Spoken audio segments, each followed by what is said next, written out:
네, 여러분 안녕하세요. 뉴스입니다.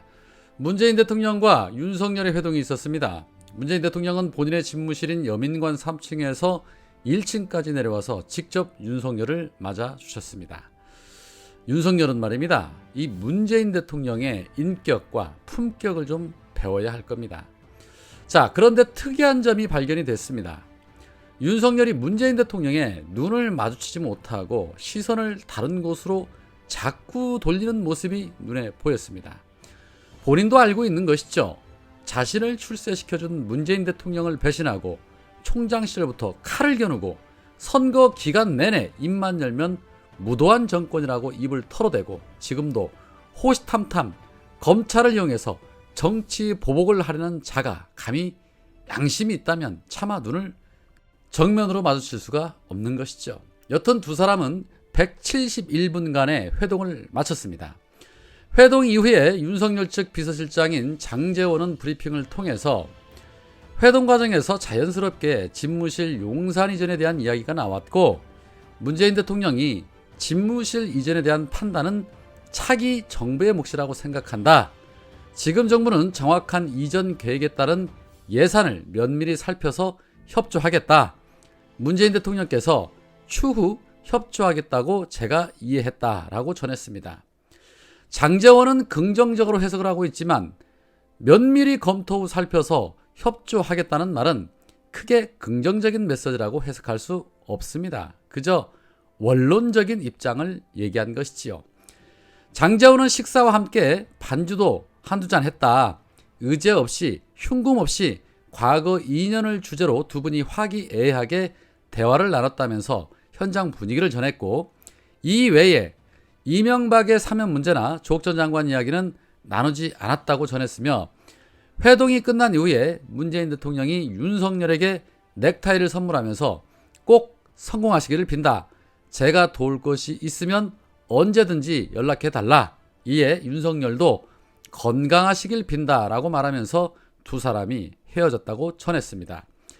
자, 이 외에도 추경 관련한 얘기는 없었고, 또 국가안보 문제를 인수인계하는 과정에서 한치의 누수가 없도록 최선을 다해 협의하기로 했다라고 밝혔습니다. 장제원의 얘기를 들어보면 말 그대로 국정 현안에 대한 회담보다는 아주 기본적인 인사치레 정도만 했다라고 판단이 됩니다. 이후에 실무진 사이에서 어떤 식으로 인수인계가 이루어질지는 알 수는 없지만 한동안 시끄러웠던 이명박 사면 얘기가 오고 가지 않은 걸로 봐서 이명박 사면은 물 건너간 것이 아닌가 하는 생각이 들기도 합니다. 모르죠. 뭐 또 이래놓고 또다시 측근들을 앞세워서 뒤에서 사면을 조종할 수도 있을 것이고, 추경에 대해서도 또다시 압박 카드를 꺼내들 수도 있겠지요. 앞에서는 말 한마디 못하면서 뒤에서는 뒤통수를 참 잘 치는 그런 스타일 아닙니까? 자, 그런데 노컷 뉴스에 이러한 단독 뉴스가 떴습니다. 윤석열을 만난 김부겸 총리가 5월 10일까지 용산 이전을 약속했다는 충격적인 보도였습니다. 청와대가 집무실 이전에 필요한 예비비 상정을 거부를 하자 지난 26일 김부겸 총리와 윤석열이 만나서 용산 이전 문제를 논의를 했고, 당시 회동에서 이전 문제가 나왔는데 28일에 김부겸 총리가 5월 10일 취임식 이전에 용산으로 이전할 수 있게 지원하겠다는 입장을 윤석열 측에 전달해 왔다라는 그러한 보도입니다. 구체적인 내용에 대해서는 아직 밝혀지지는 않았지만 사실인지 아닌지는 조금 더 지켜봐야 할 것으로 보입니다. 사실이 아니기를 바랍니다. 이 용산 이전 문제 단순히 총리 한 사람의 결정으로 이루어질 수 있는 문제가 아니기 때문에 이렇게 쉽게 결정할 리가 없다라는 생각입니다. 문재인 대통령도 쉽게 결정 못하는 사안을 김부겸 혼자 저렇게 판단했을 거라고 생각지는 않습니다. 조금 더 지켜봐야 할 것으로 보입니다. 자, 또한 문재인 대통령과 윤석열의 회동에서 이명박의 사면 이야기는 오가지 않았지만 끝까지 이명박의 사면을 주장하는 자들이 있습니다. 민주당의 대표적인 수박원으로 불리고 있는 이상민이 또 방송에 출연해서 이명박 사면 얘기를 거론하며 이러한 말을 합니다. 저도 이명박 전 대통령 사면에 대해서 긍정적인 의견을 표명했고, 또 문재인 대통령으로서는 퇴임을 앞두고 있으니까 이 문제를 풀어가시는 게 법률적 명분으로는 약하지만 정치적 명분에서는 종합적으로 고려할 때 적극 검토를 하시는 게 좋겠다, 이런 의견을 표명했는데 저한테는 반대하는 분들의 문자 폭탄이 쏟아졌거든요. 아마 문재인 대통령도 결론을 내는 데 있어서는 사실은 대략 마음의 심중은 어느 정도 기울었을 거라고 봅니다. 그러나 그럼에도 불구하고 쉽게 결정을 하기 어려운 것은 여론의 향방이거든요. 그러한 차원에서 윤석열과 문재인 대통령이 이 문제를 아주 숙고하셔서 대의 명분도 국민들께 공감대를 반대하는 분들이 많으니까요.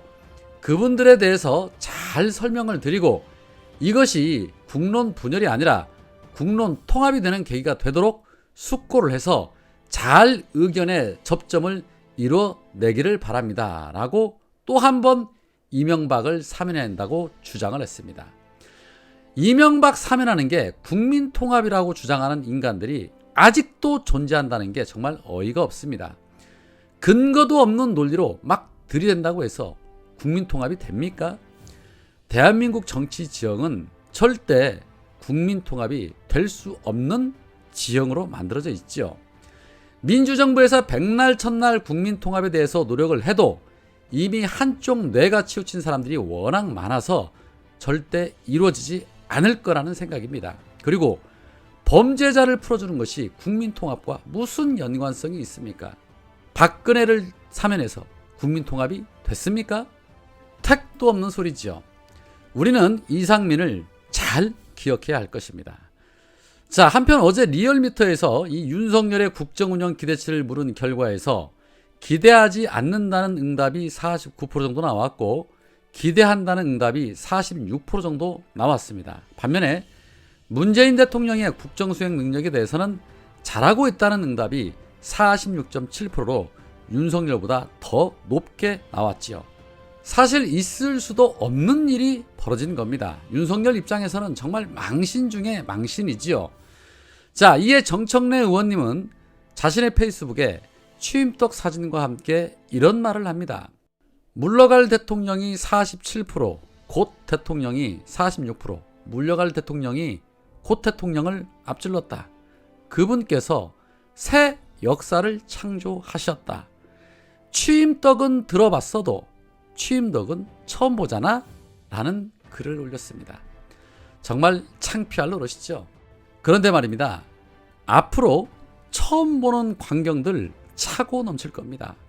이번 찍은 사람들 중에 벌써부터 후회하는 사람들이 많다고 합니다. 아마 지금부터 탄핵 포인트 쌓이는 것도 처음 보게 될 것입니다. 오늘은 여기까지입니다. 고맙습니다.